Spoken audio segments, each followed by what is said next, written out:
Salut à tous! Alors, j'aimerais continuer la série sur la pression sociale et la dictature de la norme, en allant encore un tout petit peu plus loin dans ce qu'on en fait, donc toujours à l'intérieur de nous-mêmes. En fait, je viens de lire un bouquin d'une américaine, d'une comique américaine qui s'appelle Amy Schumer, et son bouquin s'appelle La fille avec un tatou en bas du dos. A Girl with a Lower Back Tattoo en anglais, puisque le bouquin n'est pas encore traduit en français, je crois.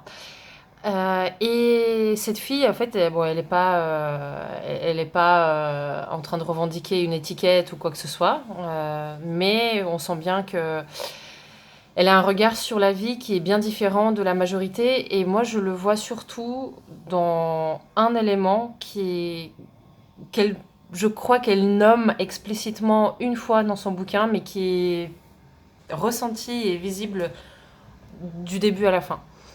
Elle a un niveau d'honnêteté avec elle-même qui est radical. Alors, honnêteté avec elle-même et honnêteté à propos d'elle-même. Et j'ai trouvé ça tellement extraordinaire en fait que c'est devenu ma nouvelle super-héroïne. Voilà, merci à tous, bonne journée. Non, je rigole. Elle est effectivement hyper inspirante pour moi en fait. Parce que pour moi, ce niveau-là d'honnêteté à propos de qui on est, à propos de nos défauts, de nos comportements, de notre corps, de nos pensées, même passé quand on était petit et qu'on faisait plein de conneries, ou même maintenant quand on est adulte et qu'on fait encore plein de conneries, elle ne se cache de rien en fait, elle dit tout, elle est hyper open à propos de ce qu'elle peut ressentir, de positif ou de négatif, et je trouvais ça génial. Et en fait, ça a vraiment alimenté ma réflexion sur la dictature de la norme, parce qu'elle ne correspond pas même par son corps, vu qu'elle a quelques tailles en plus par rapport à ce que les magazines proclament comme la norme. Donc même par son corps et par son comportement, elle n'est vraiment pas dans la norme, mais du tout.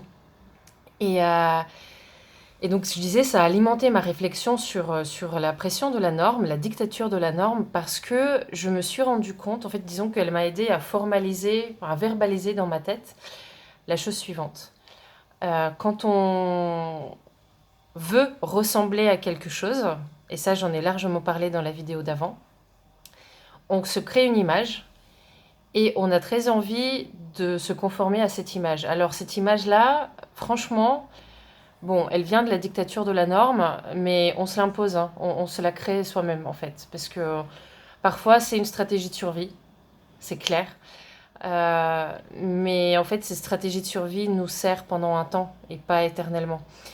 Et comment je m'en suis rendu compte, c'est que il y a quelque temps, j'ai beaucoup réfléchi sur le concept du sentiment d'illégitimité et le syndrome de l'imposture. Je viens de me gratter le nez et je ne vais même pas supprimer ça de la vidéo parce que tout simplement je ne sais pas supprimer des choses de la vidéo, pas encore. Donc le sentiment d'illégitimité et le syndrome de l'imposture, ça vient de quoi? Alors, je ne suis pas psy ni philosophe, hein, mais c'est juste mes propres constats à moi, qui n'engagent que moi. Dans ce que moi j'ai pu expérimenter et discuter avec les personnes, on a ces ressentis quand on sait que ce qu'on paraît, le milieu où on est, ou ce qu'on prétend, ou ce qu'on a envie d'atteindre comme objectif, ou comme, voilà, quel que soit l'objectif, bah en fait, on n'a pas vraiment le droit d'y être. Et pourquoi ça? Parce qu'il y a des trucs en nous, si seulement les gens savaient, franchement, ils m'auraient jamais décerné ce prix, ou ils m'auraient jamais fait ci, ils auraient jamais cru en moi. Donc en fait, c'est quelque chose qu'on se dit à propos de soi-même, qui peut être vrai, hein, mais qui, à nos yeux, nous rend complètement illégitimes à occuper tel rôle, à occuper tel poste, à gagner tel prix, à être vu de telle manière par les gens, etc. Donc c'est quelque chose. Donc en fait, on vit ce rôle, ou cet objectif, ou ce milieu, on le vit comme une image qui ne nous correspond pas dans notre fort intérieur. Alors, elle peut nous correspondre en réalité, hein, mais dans nos ressentis, elle ne correspond pas. Et donc, pour continuer mon déroulement, on a peur que ces choses-là qui nous donnent le sentiment d'illégitimité ressortent à la surface. Donc, on va les cacher. Donc, on porte un poids, en fait, c'est lourd, quoi. On porte un poids en nous par rapport à quelque chose qu'on a peur que les gens découvrent. Et en fait, on passe notre temps à se sentir hyper sur la défensive, vachement en insécurité, illégitime, imposteur, euh, sans vraiment oser, quoi, aller jusqu'au bout, aller à l'intérieur, avouer, montrer.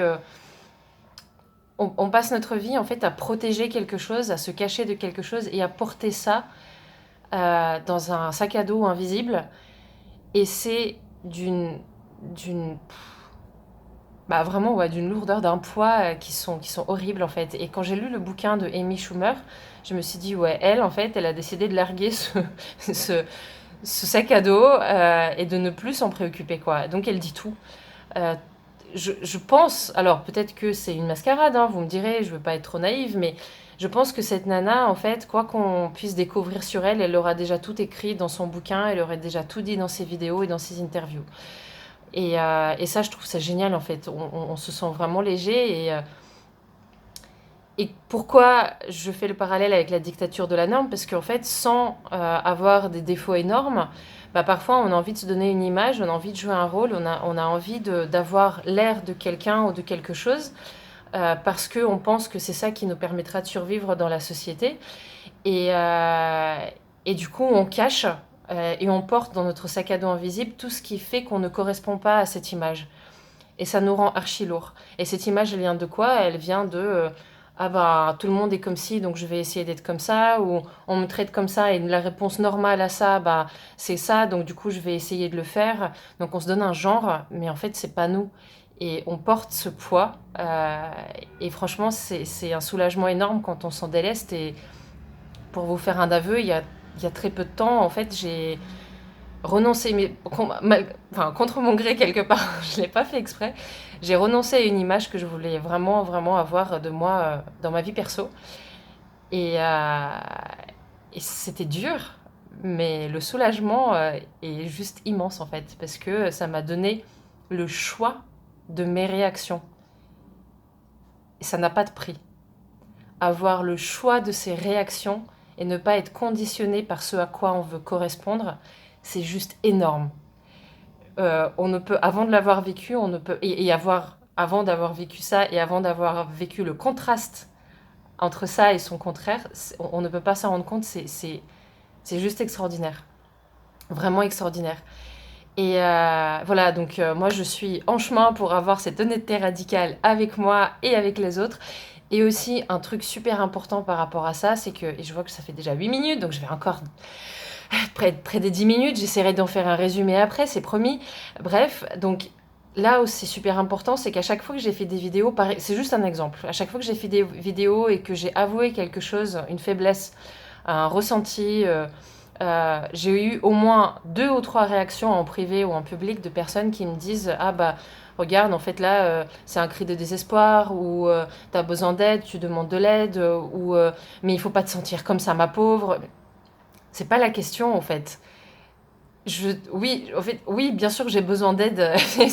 On en a tous besoin, on vit tous en communauté.